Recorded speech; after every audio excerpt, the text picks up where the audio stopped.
Everyone, welcome back to beauty हाय वाला। आज का एक क्यूट सा मेकअप आपसे शेयर करेंगे।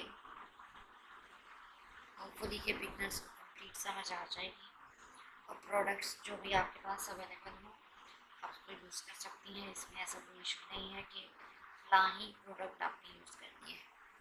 तो यहाँ पे मैं नेकेड का पैलेट यूज़ कर रही हूँ क्योंकि जो ग्रीन शेड यहाँ पे हम यूज़ करेंगे तो सबसे बेहतरीन शेड उसका नेकेड के अंदर से आ रहा होता है। लास्ट वीडियोस के अंदर मैं ऑलरेडी इस पैलेट का रिव्यू दे चुकी हूँ, शेयर कर चुकी हूँ।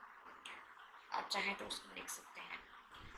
आईब्रो की शेपिंग के हवाले से भी 2-3 वीडियोस ऑलरेडी चैनल पे अपलोडेड हैं और कट क्रीज किस तरीके से करनी है 2-3 तरीके मैंने शेयर किए हुए हैं, आप उसको भी चेक कर सकते हैं।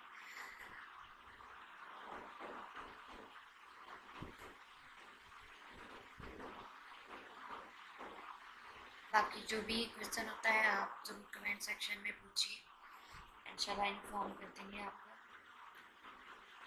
कोशिश मेरी पूरी है कि आप घर बैठे इस तरीके की चीज़ें इजीली सीख सकें जो सलमान के लिए ज़रूरी